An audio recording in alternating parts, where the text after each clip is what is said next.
उत्तर प्रदेश की योगी कैबिनेट ने आज कई अहम और बड़े फैसले लिए हैं। पंचायत चुनाव में ओबीसी आरक्षण के लिए पिछड़ा वर्ग आयोग का गठन, लखनऊ और आगरा मेट्रो का विस्तार, पशु चिकित्सा छात्रों के लिए भत्ता वृद्धि और स्वास्थ्य, बिजली व प्रशासनिक सुधारों पर भी मोहर लगाई गई है।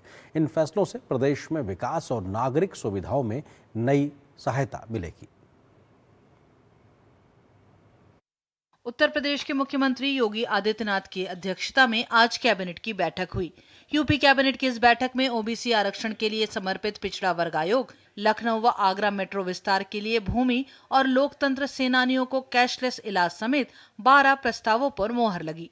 योगी कैबिनेट ने यूपी पंचायत चुनाव में ओबीसी आरक्षण तय करने के लिए पिछड़ा वर्ग आयोग बनाने का निर्णय कर बड़ी समस्या दूर कर दी है। पंचायत चुनाव में ओबीसी आरक्षण तय करने के लिए समर्पित पिछड़ा वर्ग आयोग के गठन को मंजूरी दे दी गई है। कैबिनेट में लखनऊ को मेट्रो विस्तार की बड़ी सौगात भी मिली है। चारबाग से बसंत कुंज तक ईस्ट वेस्ट मेट्रो कॉरिडोर के लिए एमओयू को मंजूरी मिल गई है। इससे राजधानी लखनऊ के दक्षिणी हिस्सों को बेहतर कनेक्टिविटी मिल पाएगी और शहर का सार्वजनिक परिवहन और मजबूत होगा। वहीं पशु चिकित्सा के छात्रों के लिए भी सरकार ने बड़ा फैसला लिया है।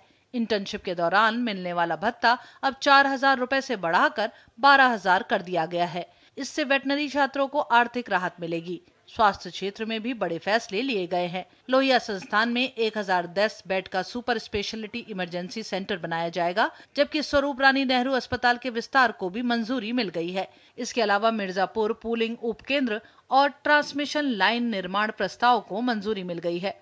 आगरा मेट्रो कॉरिडोर 2 के लिए भूमि हस्तांतरण, स्टेशन और बायाडक्ट निर्माण को भी हरी झंडी दे दी गई है। साथ ही यूपी कैबिनेट ने यूपी जन्म मृत्यु पंजीकरण नियमावली 2026 लागू करने, यूपी लोक सेवा आयोग संशोधन विनिमय 2026 को मंजूरी देने और प्रतिभूति संबंधी 2007 की अधिसूचना में संशोधन का फैसला भी लिया है।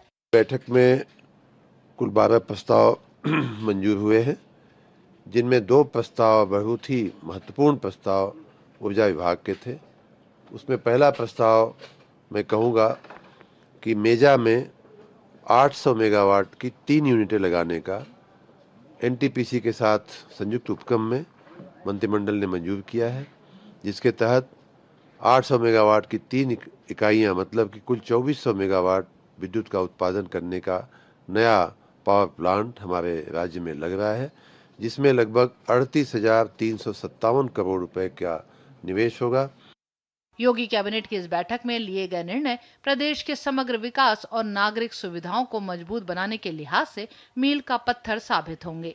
पंचायत चुनाव में ओबीसी आरक्षण सुनिश्चित करने, लखनऊ और आगरा मेट्रो के विस्तार, पशु चिकित्सा छात्रों को आर्थिक राहत और स्वास्थ्य, बिजली व प्रशासनिक सुधारों के क्षेत्र में महत्वपूर्ण कदम उठाए गए हैं। इन परियोजनाओं और सुधारों से न सिर्फ राजधानी और अन्य शहरों में बेहतर कनेक्टिविटी और आधुनिक स्वास्थ्य सुविधाएं मिलेंगी, बल्कि विद्युत आपूर्ति, प्रशासनिक दक्षता और नागरिक कल्याण में भी सुधार होगा। योगी मंत्रिमंडल के ये फैसले प्रदेश के भविष्य को मजबूती देने और लोगों के जीवन स्तर को ऊंचा उठाने की दिशा में निर्णायक साबित होंगे। Bureau report, DD news.